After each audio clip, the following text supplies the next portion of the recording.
Okay, so because it is a general reading, I'm going to give the zodiac signs that come up as well as we go through the reading. That's better. We can see these better now. Okay, you start off with the card of victory, the 6. It's having victory in something that you fought very passionately about, and having public recognition for that. There is the laurel. Maybe you've written exams as well and you've passed your exam successfully because it is public recognition here. There's forward movement with the horse and recognition and accolades for what you have achieved publicly. Then we move on to the Page of Cups. The Page of Cups is a messenger. He brings in a message. He's a water sign. It could be somebody in your situation, which would be water. You are air. Water is Cancerian, Aquarius or Pisces. And he would be a younger person. He's giving you an offer or a message that could be heartfelt, and with fish it could be something quite joyous or prosperous as well. It's always a heartfelt message when it's with the cup. The center, your main feature card here is the World, and the World is 21-3. It's the last major arcana card in the deck, saying that you've come full circle from 0 to hero, basically, because this is victory and celebration after a long struggle. You stepping through into a new cycle, a new doorway, a new opportunity. It could also mean travel overseas, because it is regarding the World, feeling at 1, feeling legs are like a 4, the balance that is there, the infinity signs. You've reaped what you've sown, and it's just a victory, feeling on top of the world. Then we move on to the victory is in your finances, your retirement. Possibly you've retired, maybe you've inherited, or a legacy, or you're leaving a legacy, or something to take care of family and even the pets. There's enough here. There's the tree of life here once again. And 10 is the culmination of all this victory. So there's something that's very prosperous here for you that is coming through. And with this grounded earthy energy, it's saying that there's longevity in this as well. And you have enough to take care of the family and families thereafter. It's a legacy as well. Then we have the 8 of Cups. And the 8 of Cups is you walking away from something that is a legacy possibly, or to do with retirement. But there's walking away from something that it's an 8 of Cups. So it took a long time to get to this point, but emotionally something is not fulfilling you, and you've made this decision, which doesn't come easy, to turn your back on what you have, which is a lot, and to walk away towards the future mountains and take up that challenge, because you know that something is hidden, there's still something not fulfilling you emotionally, and you decide to do the move, the walk away. We'll see as we go in how this plays out. Then here's 7. 7s are choices, decisions, and you can see this is quite a sneaky energy. It could be your own energy as well, picking up something that's not yours, sneaking off with it. It could be intellectual theft. It's cerebral because it's swords, so something that's said, or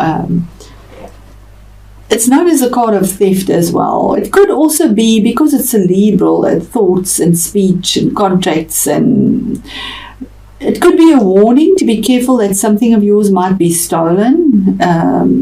So maybe guard what you have as well. But it could also be thinking in an alternative way, something that nobody expects you to do, and then sneaking off with the loot, basically, because you made this choice that's totally out of character, and nobody expected this from you.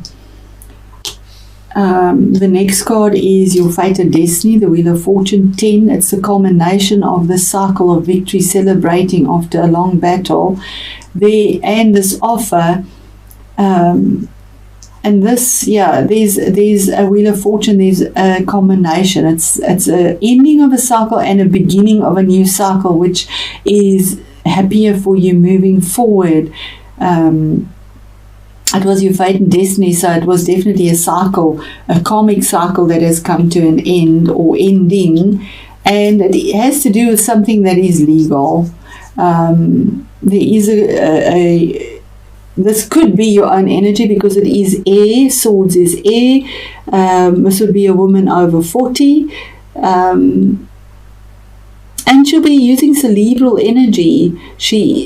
Other air signs besides yourself, Gemini is Aquarius and Libra, and she could be making a decision with regards to this celebration and your retirement and the fate and destiny, because she's facing you being trapped and you need to walk away from. She makes a decision here without using emotion. She uses pure logic here, and her ruling is final. She is not interested in entertaining emotions and just is rational and works on logic and makes the decision because she's a queen. So her ruling is her ruling, and that is it. Although it can be harsh at times. And she's looking at you and again your energy, and you are feeling very entrapped. But this entrapment is that you're putting yourself in denial, and there it is as well. It's saying that this legacy and whatever the money that you want to, the emotional burden that you somehow feel as well, that you want to walk away from, you put yourself in the situation. This is all in your mind. It's thoughts. And you can step out of this as easily as you got into it. It's emotional thoughts as well as a lot of emotional, but a lot of thoughts. But this is denial of what is truly there, because the 8 is moving forward, having the vision. But yeah, you don't have the vision because you're all in your head with all sorts of things, especially after the ruling is made, and it's got to do with your finances. Then we have the next card here, after your decision possibly made, or a theft or something, and this fate and destiny card that's come up saying that you need to take a rest. It's your energy as well. It's a sword's energy. You need to rest. It's card number 4, saying that it's not healthy to be in your head all the time, especially after this card. Yeah, you need to rest. Lay your sword down. And because those 3 are pointing at you as well, and you can do yourself a disservice. So yes, you need to take a break, a holiday, lay your swords down, rest, think about what you're doing, and move forward there. I just want to get this call. It stopped. Then the next card is the Knight of Rods. Sorry, let me just end this, yeah? Sorry about that, Gemini. This is the Knight of Wands. Now, this is fire energy. It could be somebody in that you know, and fire would be Leo, Aries, or Sagittarius. This Knights always go out for a quest or to go and conquer something, get something, and the Knight is facing this King of Wands, because there is a King of Wands here as well. So the king is facing you resting, and the knight is facing the king. So there's fast movement forward within, because fire energy is action. It's forward movement, and this is the fastest knight. So there is movement here, and there's action. Once you lay your swords down, there's a ruling, because he's a king. Like a queen, they make rulings, but he's authoritative, and this king doesn't delegate. He gets up and he does it. He's action-packed. He gets into the nitty-gritties himself, and he has wisdom, because he has this little, and they're all over their little lizardy thing here. So there's fast action movement forward. with a decision or a ruling. And yes, absolutely, you feel that this is completely chaotic for you, rushing in a chaotic manner. This night here again is your energy rushing in, and you can see it's jagged cards. It is a warning saying that check your facts before you rush in. Don't just rush in, because sometimes that chaos isn't there and you're defended. You got your sword up, ready to defend what you believe in, what you want to conquer as a knight. So, and it is about pettiness, actually. Pettiness, arguing, competition, jealousy, going round and round in circles and not actually getting any resolution, because there's this discord with so much energy that goes into it. And the knight is also leaving that towards it. When you rest, he's leaving this emotion, and the action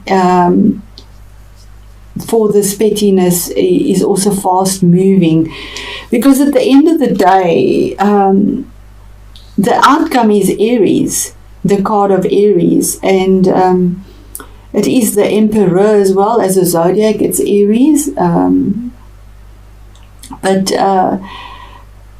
as an outcome card, it is the Emperor. He rules an empire, not just a kingdom. Like a king, he's a man in high esteem, authority, a magistrate, somebody in uniform, somebody that is over everyone. He has a bigger group of people to look after.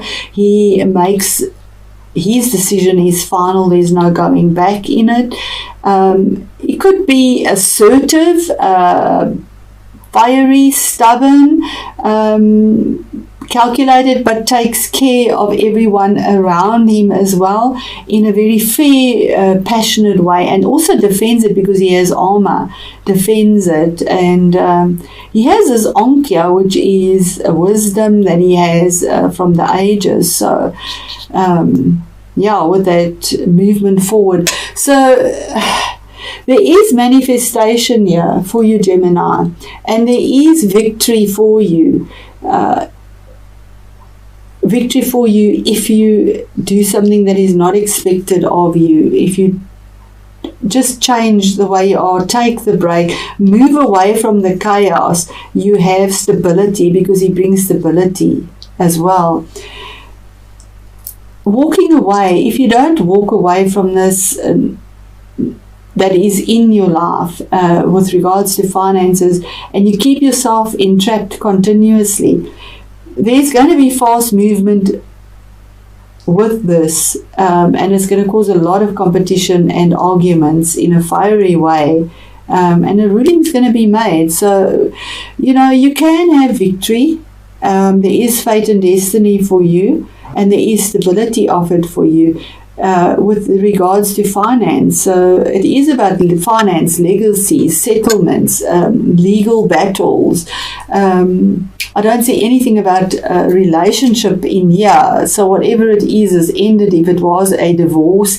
But there are battles here, and a lot of stuff you need to set yourself free of. And it is for the card of the Emperor, absolutely, for stability. Beautiful card. I'm going to read from the book, and let's see what the message is. Amaroth, longing. And it says martyrdom, regret, and past mistakes. You may feel after a long personal journey that you have had to make sacrifices in order to change things. Absolutely. There we go. Absolutely. Although your journey has been long and at times difficult, life often works out for the best, even though you may be questioning the motives of others. And if this has all been in vain, there is a sense you may be feeling unfocused, lost, unloved, and uncertain of which path you should take now. The stability of what you once were familiar with will now change. And although you may feel fearful of the changes ahead, moving forward can only be a good thing. This is a time of no regrets, as looking back serves no purpose. Use the negative aspects of past experience as your greatest lessons and gain strength from this. It is said life never throws us more than we can handle. This is your time to show the world what you are truly made of.